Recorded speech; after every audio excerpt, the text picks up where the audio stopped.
Hello guys, આજે હું તમને શીખવાડીશ કે મેમરીની સાઈઝ આપણે પ્રોગ્રામ લખીને કઈ રીતે ચેક કરવાની થાય છે. તો આપણે પહેલા પ્રોગ્રામ લખી નાખીએ.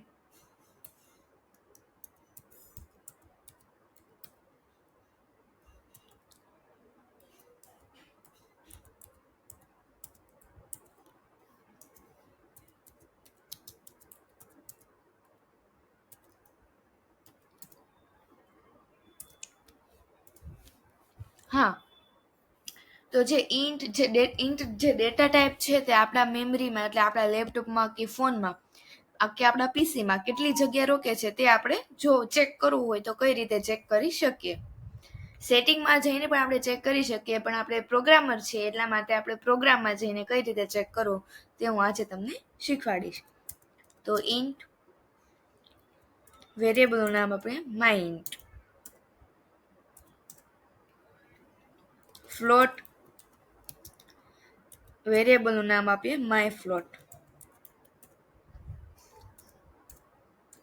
કેર તો વેરિયેબલનું નામ આપીએ માય કેર. અને જો આપણે છે ને પેલા આપણે પ્રિન્ટ એફ કરીએ ને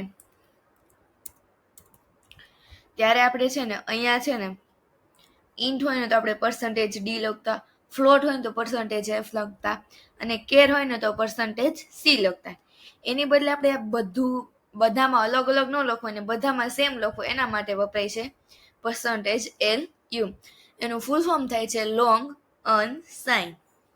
જે કમ્પાઇલર હોય ને તેને એમ થાય કે જે પ્રોગ્રામર હોય ને તે %d કરતા %lu વાપરે તે પ્રોગ્રામર અથવા કમ્પાઇલર માટે બંને માટે સુરક્ષિત છે.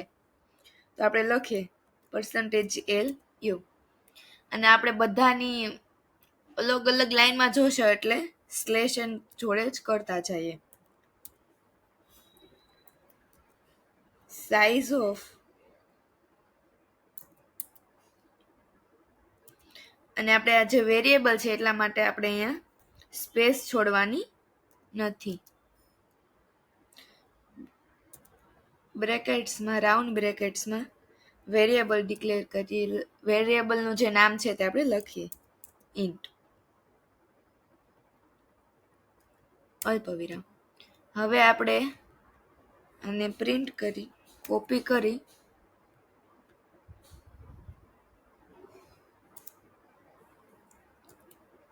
પેસ્ટ કરી દઈએ અને અહીંયા લખી નાખીએ ઇન્ટની જગ્યાએ ફ્લોટ.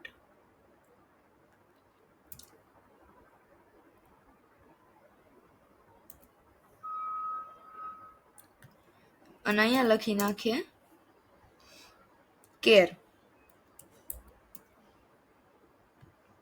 એન્ડ ઇન્ટ છે એટલે રિટર્ન 0. ઓકે, તો હવે આપણે પ્રોગ્રામને રન કરીએ એટલે આપણને ખબર પડે. આ જે ઇન્ટ છે ને ત્યાં લેપટોપ આપણું જો 64 GB નું હોય ને તો 4 આવે, અને જો આપણે 32 GB નું લેપટોપ હોય ને તો 2 જ આવશે. મારું લેપટોપ 64 GB નું છે એટલા માટે 4 આવ્યા. એટલે ઇન્ટ છે તે 4 બાઇટ જગ્યા રોકે છે, ફ્લોટ છે પણ તે પણ 4 બાઇટ જગ્યા રોકે છે, અને કેર છે તે 1 બાઇટ જગ્યા રોકે છે. Thank you for watching. Please like, share and subscribe this channel.